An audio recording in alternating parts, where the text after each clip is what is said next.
Oi pessoal, tudo bem com vocês? Eu espero que sim, comigo está tudo bem e eu estou aqui para falar um pouquinho com vocês hoje sobre a graça de Deus. Esse assunto que normalmente a gente tem dificuldade de entender, de aplicar na nossa vida espiritual, a gente acaba teorizando muito e vivendo pouco realmente a graça de Deus. E isso acontece porque o homem natural ele não compreende as coisas do Espírito de Deus e a graça é algo do Espírito, não é algo da carne. E para que você consiga então entender e viver a graça de Deus, você precisa abandonar o velho homem e mergulhar na nova vida em Cristo. E aí as coisas vão começar a se tornar mais fáceis e mais claras para você conseguir entender. Bom, mas existe uma problemática na hora de explicar a graça de Deus e as pessoas às vezes acabam tendo um pouco de dificuldade e esse vídeo eu queria falar um pouquinho sobre isso. As pessoas geralmente tentam entender como pode eu ter todas as bênçãos de graça sem merecer, mas eu ainda preciso continuar me santificando. Algumas pessoas vão dizer assim, mas você tem que tomar cuidado com essa história de graça, porque todo mundo que começa a falar sobre a graça começa a achar que tem um passe livre para o pecado. Posso pecar à vontade, afinal eu vivo pela graça, não é pelos meus méritos, eu sou justificado em Cristo Jesus, então eu não preciso me preocupar com mais nada. E na verdade, quem tem medo da graça de Deus, medo da graça virar libertinagem, é porque justamente não entendeu, não vive ainda a graça de Deus, ainda está vivendo muito na velha natureza e não conhece a nova natureza de Cristo e por isso acaba se assombrando um pouquinho com a graça de Deus. Mas vamos lá, eu queria começar explicando para vocês o que o apóstolo Paulo ele fala em Romanos 8, dizendo assim, olha, não há mais condenação para quem está em Cristo Jesus. E isso é uma coisa interessante, porque o apóstolo Paulo está falando que não há mais condenação. E ele não está dizendo que não há mais morte no pecado. E é isso que você precisa de tentar distinguir as duas coisas. Olha só, os romanos eles lidavam muito com a lei, e eles conheciam muito bem a lei por causa disso. Aliás, todo ordenamento jurídico que nós temos no nosso país e em todos os países, a maioria deles usam como base as leis romanas, porque Roma foi a primeira a instituir essas leis da forma como nós conhecemos hoje. E essa história de não haver condenação para os romanos era muito clara. Na verdade, se há uma condenação, eu obrigatoriamente tenho que cumprir a condenação e fico preso àquela condenação. Se eu estou condenado, eu tenho que pagar a pena daquela condenação. Mas veja que ser condenado e ser penalizado são duas coisas diferentes. A condenação é o que me obriga a cumprir a pena, ok? E quando o apóstolo Paulo fala que não há mais condenação, ele está dizendo que eu não preciso mais permanecer preso no pecado, porque eu posso sair do pecado a hora que eu quiser, porque em Cristo Jesus eu sou livre do pecado. Para isso, então, para eu viver isso, basta eu ir até Cristo, me justificar nele, deixar que ele me justifique, que ele perdoe e apague os meus pecados, e então o pecado perde o poder sobre mim. E então eu não preciso mais ficar cumprindo aquela pena, porque não tem mais condenação. Jesus tirou a condenação para que eu possa ser livre do pecado. Pense assim, o pecado é a prisão. O pecado é o lugar onde você está pagando uma pena e existe uma condenação que te obriga a pagar essa pena. Mas Jesus ele tirou a condenação. Então, eu posso escolher se eu quero viver dentro dessa prisão ou eu quero sair para fora e viver uma nova vida.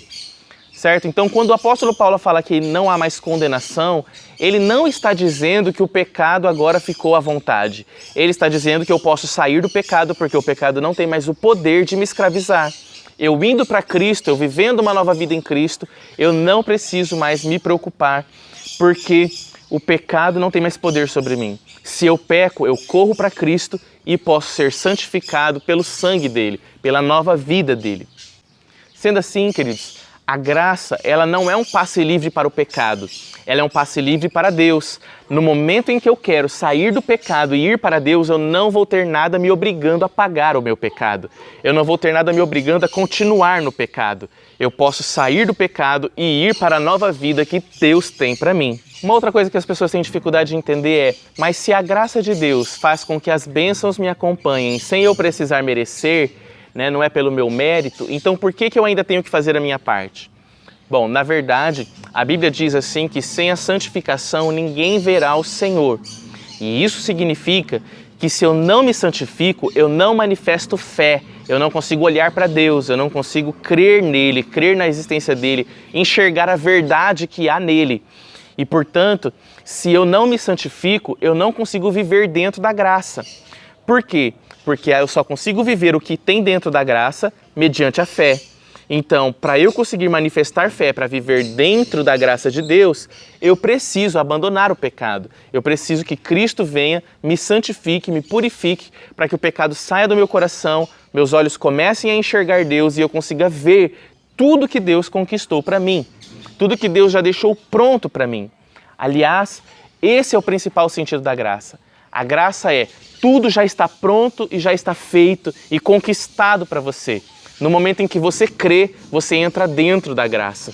Para eu crer, eu me santifico, eu abandono a incredulidade, eu abandono a fé neste mundo, abandono as falsas verdades que o diabo está me contando e começo então a procurar, a enxergar a verdadeira verdade de Cristo.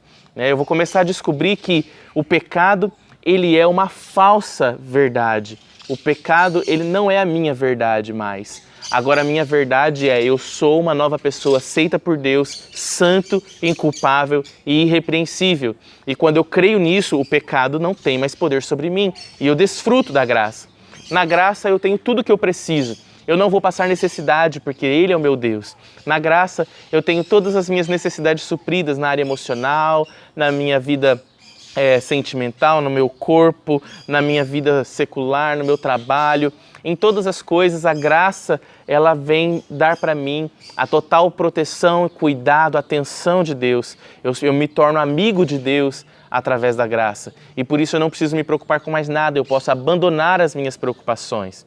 E quando eu abandono as minhas preocupações é que eu estou crendo na graça. E quando eu entro dentro da graça e vivo a graça. Certo? Então, para viver a graça é necessário se edificar, é necessário se santificar, tirar as contaminações de incredulidade que estão dentro de nós, que é o que nos impedem de ver a Deus e desfrutar do que Ele tem para nós, do que Ele já deixou pronto para nós. O caminho já está pronto, Ele já preparou tudo antecipadamente, nós apenas andamos nesse novo caminho. Quando eu creio na graça, eu estou crendo no feito, naquilo que já está consumado, naquilo que já está pronto, que eu posso desfrutar e tomar posse na hora que eu quiser, pela fé, crendo naquilo que Jesus fez por mim. É assim que nós vivemos a graça de Deus. Então é isso, gente. O que vocês acharam desse vídeo? Gostaram? Bom, espero que sim. Se você gostou, deixa para mim o seu like para eu saber que você gostou. Se você não é inscrito nesse canal, já se inscreva e faça parte da nossa família, tá bom, pessoal? Não se esqueça de nos seguir nas nossas redes sociais. Se você quiser alguma orientação, a gente consegue muitas vezes dar atenção para algumas pessoas por lá. Se você quiser falar com a gente pessoalmente, pode nos procurar nas nossas redes sociais. Tá bom, pessoal? Então era isso. Deus abençoe a vida de vocês e até a próxima. Tchau!